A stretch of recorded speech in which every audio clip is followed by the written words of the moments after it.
Hello, अस्सलाम वालेकुम। कैसे हैं आप सब लोग? उम्मीद करती हूँ आप सब लोग खैरियत से होंगे और अल्लाह पाक हम सबको अपनी हिफ्ज़ व अमान में रखे। आमीन।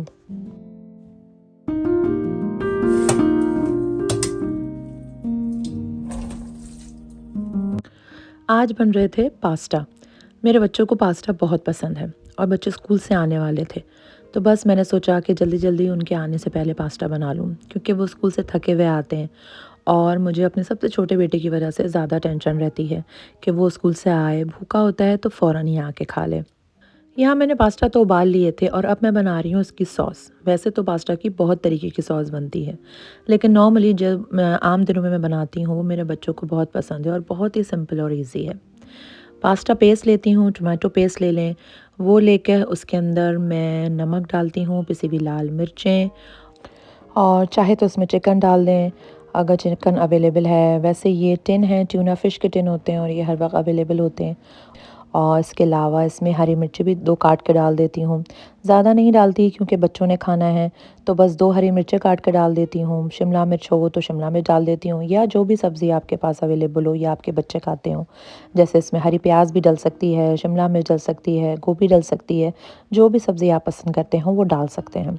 तो यहाँ पर मैंने हरी मिर्च काट के डाली है और मेरे पास शिमला मिर्च रखी थी, तो मैंने इसमें थोड़ी-सी शिमला मिर्च डाली है और बस ये डाल के इसको मैं मिक्स करूँगी और उसको ढक के थोड़ी देर पकने दूँगी। इतनी देर कि इसका पानी जो है वो ड्राई हो जाए और ऑयल जो है वो ऊपर आ जाए।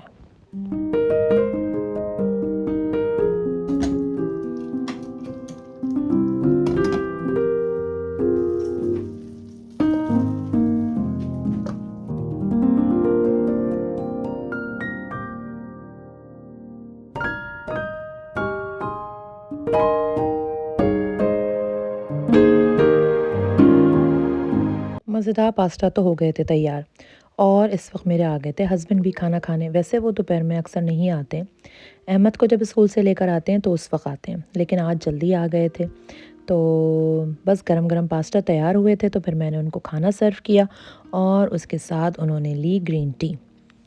ग्रीन टी मैं जब भी बनाती हूँ उसका पानी उबालती हूँ, तो उसके अंदर मैं एक अदरक का टुकड़ा, एक दालचीनी का टुकड़ा, एक पिंच जो है वो सौंफ भी डाल देती हूँ, छोटी इलायची डाल देती हूँ। अगर पुदीना है तो 2-3 पत्ते पुदीने के, फ्रेश पुदीने के डाल देती हूँ, तो उससे बहुत अच्छा टेस्ट और खुशबू आती है। वो पानी उबाल के वो डालती हूँ, उसके बाद ग्रीन टी का साशे वो लेती हूँ और फ्रेश लेमन। तो बहुत टेस्ट में भी अच्छी होती है। अगर आप ऐसे ना पीना चाहें तो शहद डाल लें। मेरे हस्बैंड तो 1 स्पून शहद लेते हैं, लेकिन मैं बगैर शहद के ही पीती हूँ।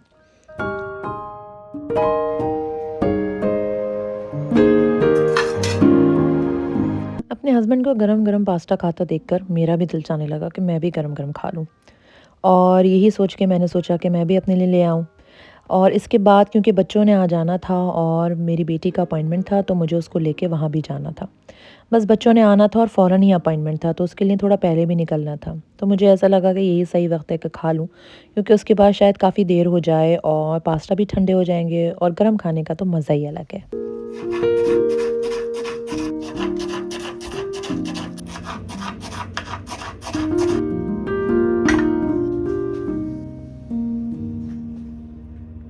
अभी बस मैं अपॉइंटमेंट से फ़ारिग होकर हम घर ही आए थे, तो मुझे टेंशन थी कि अब रात की तैयारी कर ली जाए। क्योंकि जैसे-जैसे अब मौसम बदल रहा है और सर्दियाँ आ रही हैं, तो जल्दी अंधेरा हो जाता है और जैसे ही अंधेरा होता है, तो पता नहीं क्यों मुझे ऐसा लगता है कि बस अब तो कोई काम हो ही नहीं सकता और अब तो रात हो गई है। तो आते ही मैंने क अपना कोट भी नहीं उतारा, बल्कि मैंने कहा जल्दी से मैं खाने की तैयारी शुरू करूँ और सबसे मुश्किल काम तो मैं करके ही चली गई थी, यानी कि मैं सोच के चली गई थी कि मुझे क्या पकाना है।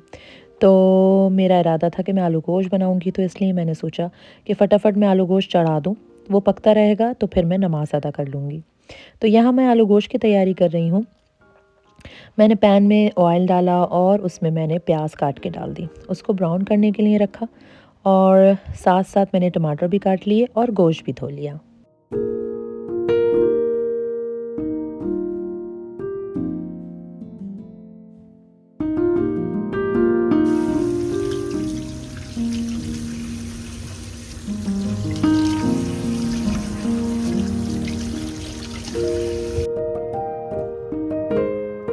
यहाँ मेरी प्याज़ तो हो गई थी सुनहरी ब्राउन।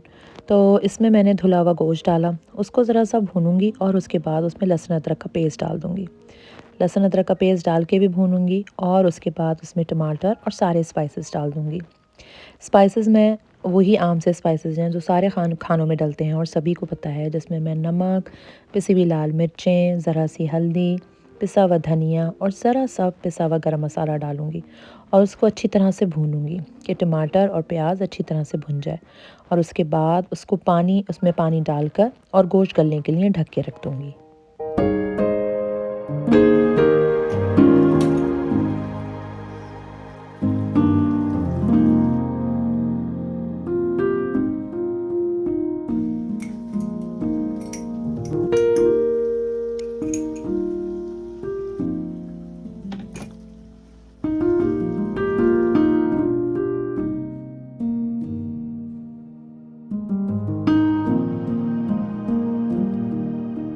गोश्त तो मैंने चढ़ा दिया था। अब मुझे आटा भी गूँदना था क्योंकि आटा ख़त्म हो गया था और रोटी बनानी थी। तो मैंने सोचा कि जल्दी-जल्दी हाथ के हाथ आटा भी गूँध लिया जाए। आटा गूँधना मुझे सबसे मुश्किल काम लगता है। जब से मैंने ये मशीन ली है तो मेरी ज़िंदगी बड़ी आसान हो गई है और अब इतना आटा गूँधना मुझे मुश्किल नहीं लगता और अब मैं हमेशा फ्रेश आटा गूँध के फ्रेश रोटियाँ बनाती हूँ। पहले मुझे बड़ी टेंशन होती थी कि जब आटा ख़त्म होता था और मुझे फिर से आटा गूँधना पड़ता था। लेकिन अब हर दफ़ा फ्रेश गूँधती हूँ, रोटियाँ भी बहुत अच्छी बनती हैं और झटपट आटा गुन जाता है।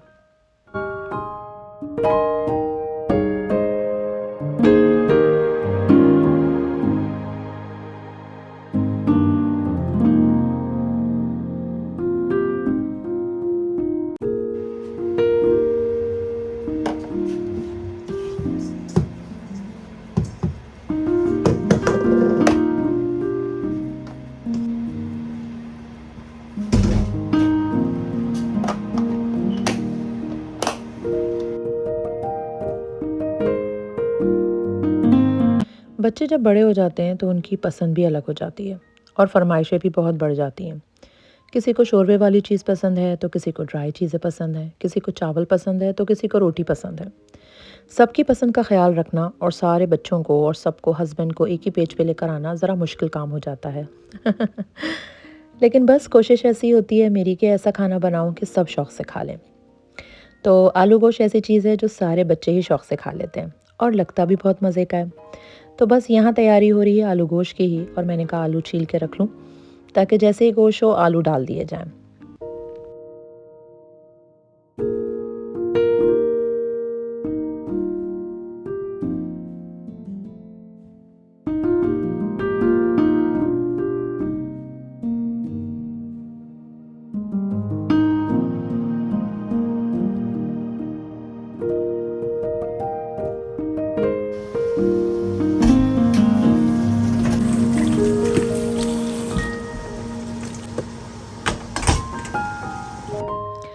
यहाँ ये देखें, गोश्त गल गया था और पानी खुश्क हो गया था और तेल ऊपर आ गया था और बहुत अच्छी तरह से भुन गया था।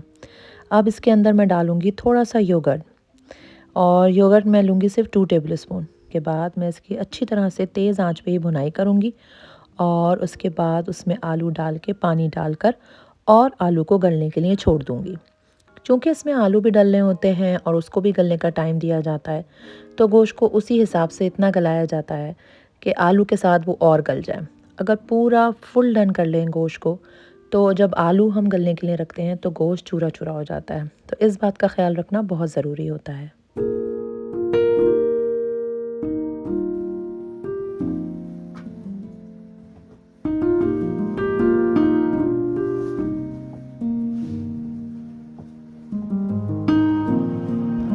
मैं समझती हूँ जितनी हाउसवाइफ मल्टीटास्कर्स होती हैं उतना कोई भी नहीं होता। वो एक वक्त में बहुत सारे काम कर रही होती हैं और कोशिश होती है कि एक साथ सारे काम करके निपटा लिए जाएं। जैसे कि मेरा उधर खाना चढ़ा हुआ था और अब उसमें टाइम था, तो मैंने सोचा कि नमाज अदा कर ली जाए। तो मैं यहाँ नमाज़ पढ़ने आ गई। इतनी देर में नमाज़ पढ़ूंगी और उतनी देर में आलू जो हैं वो तकरीबन गल जाएंगे। तो इस तरह 2 काम जो हैं वो एक साथ हो जाएंगे। जो अपनी ज़िंदगी की शुरुआत करती हैं जो लड़कियां, उनके लिए ये थोड़ा-सा शायद मुश्किल हो जाता है क्योंकि शादी से पहले सिर्फ पढ़ाई कर रही होती हैं। लेकिन शादी के बाद जब एकदम से सारी ज़िम्मेदारियां आती हैं तो शायद उनके लिए सँभालना मुश्किल हो जाता है। तो ये एक आसान सा तरीका है कि आप एक साथ काफ़ी सारे टास्क करें, यानी कि खाना भी साथ-साथ चढ़ाएँ, साथ-साथ बर्तन धो लें और अगर नमाज़ अदा करनी है या लॉन्ड्री लगानी है या कोई और दूसरे काम है कि जैसे आटा गूँथना है तो वो भी साथ-साथ करें। तो एक वक़्त में आपसे बहुत सारे काम निपट जाएँगे।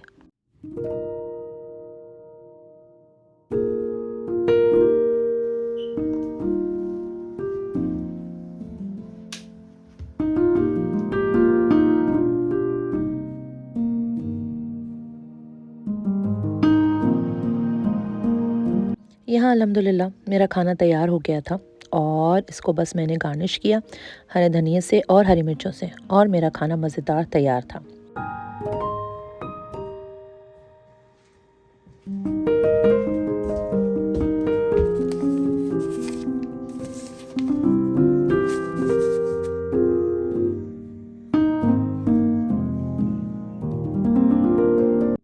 पौधों का ख्याल भी इस तरह रखना पड़ता है जैसे आप अपने बच्चों का ख्याल रखते हैं, क्योंकि ज़ाहिर है ये भी जानदार हैं और ये भी केयर और मोहब्बत चाहते हैं।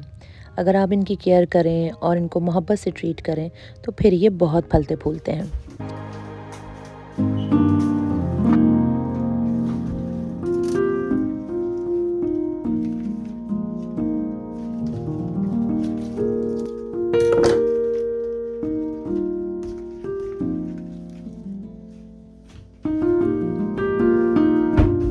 आज मौसम कदरे बेहतर था, तो मैंने सोचा कि आज इनकी ज़रा देखभाल करी जाए और इनकी केयर की जाए, क्योंकि जैसे-जैसे मौसम बदल रहा है तो पौधों पर भी इफ़ेक्ट आता है, क्योंकि गर्मियों से जब सर्दियों में आते हैं तो फिर पत्ते बहुत ज़्यादा ख़राब होते हैं, तो उनको काटना पड़ता है। यहाँ मेरे पास एग शेल्स रखे थे, तो मैंने फिर ये एग शेल्स का चूरा करके, मैंने सुना है कि अगर एग शेल्स डालें तो पौधे बहुत अच्छे हो जाते हैं। तो यहाँ मैंने एग शेल्स का चूरा करके और उसको मैंने खाद में डाल दिया।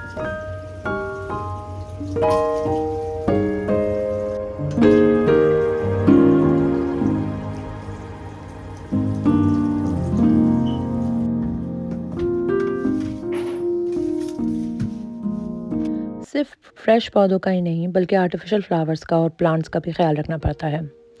ये अगरचे मेरा आर्टिफिशियल प्लांट है, लेकिन ये भी केयर और सफाई मांगता है।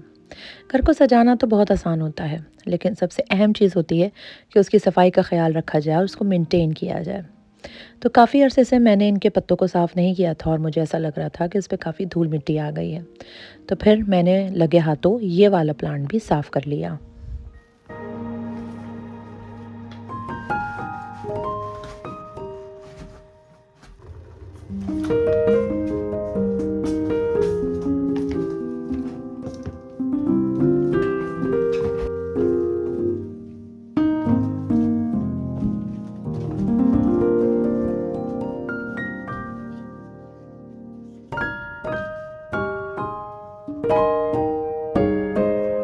घर में छोटी-छोटी चेंजेस करना मुझे बहुत अच्छा लगता है।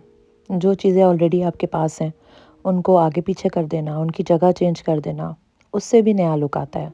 या जो चीज़ें आपके पास पहले से रखी हैं और आप उनको इस्तेमाल नहीं कर रहे, उनको थोड़े अरसे के बाद इस्तेमाल करने से बड़ा अच्छा लगता है।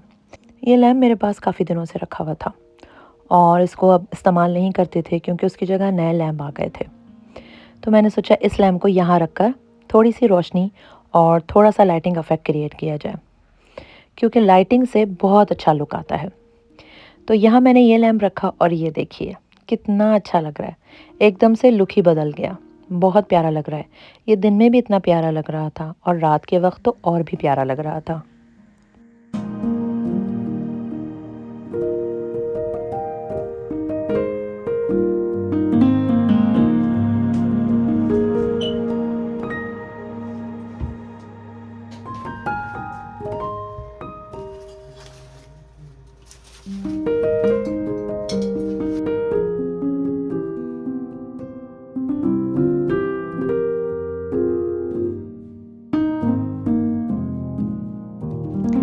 यहाँ बच्चों के लिए बना रही थी मैं पिज़्ज़ा। ये फ्रोज़न पिज़्ज़ा होते हैं और इंस्टेंट पिज़्ज़ा होते हैं। बड़े अच्छे और आसानी से बन जाते हैं। तो मैं इनको निकाल कर और इनको ओवन में रख देती हूँ। आपके पास कोई भी टॉपिंग पड़ी है, आप उसे टॉपिंग कर दें। चिकन रखी है, कीमा रखा है, वेजिटेबल्स डालनी है या जो भी आपको डालना है। इस वक्त तो मेरे पास कुछ भी अवेलेबल नहीं था।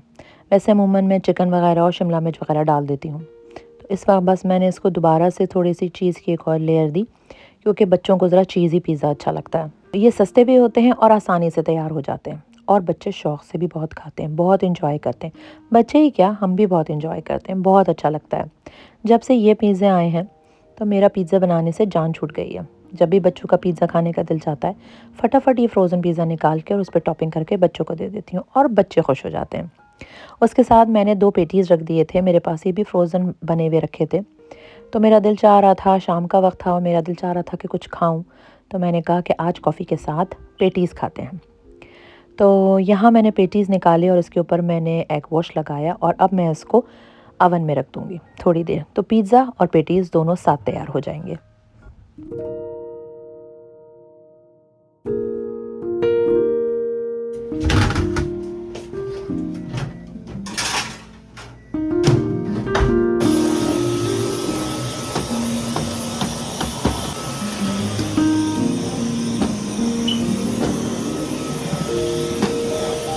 मैं हमेशा एक बात कहती हूँ, ज़रूरी नहीं है कि अपने घर को बहुत महंगी-महंगी चीज़ों से सजाएं। अगर आप अपने घर को साफ़ रखेंगे तो भी घर बहुत अच्छा लगेगा। बेशक आपके घर में बहुत महंगी चीज़ें ना भी हों, लेकिन अगर आपने साफ़-सुथरा अपना घर को रखा है तो वो वैसे ही बहुत अपीलिंग और बहुत अच्छा लगता है। और सबसे अच्छा तरीका जो मुझे लगता है घर को सजाने का, वो प्लांट्स हैं। चाहे वो रियल प्लांट्स हों, चाहे वो आर्टिफ़िशियल प्लांट्स हों।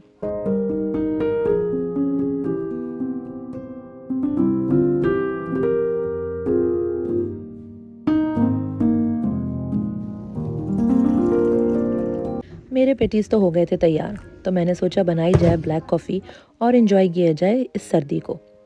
तो यहाँ हो रही है मेरी ब्लैक कॉफ़ी तैयार, और मैं अब सर्दी को करूँगी एंजॉय, और सर्दी में गरम-गरम पीऊँगी कॉफ़ी। और आप भी एंजॉय कीजिए सर्दी को, और खाइए पिए और ऐश कीजिए। इसके साथ ही मुझे इजाज़त दें। अगर आपको मेरा व्लॉग अच्छा लगा है तो please do subscribe my channel. इंशाल्लाह अगले व्लॉग में मुलाकात करूँगी, और अगर आपने एंड तक यहाँ तक मेरा व्लॉग देखा है तो थैंक यू सो मच। इंशाल्लाह अगले व्लॉग में मुलाकात करूँगी। अपना ढेर सारा ख्याल रखें और मुझे अपनी दुआओं में याद रखिए। अल्लाह हाफ़िज़।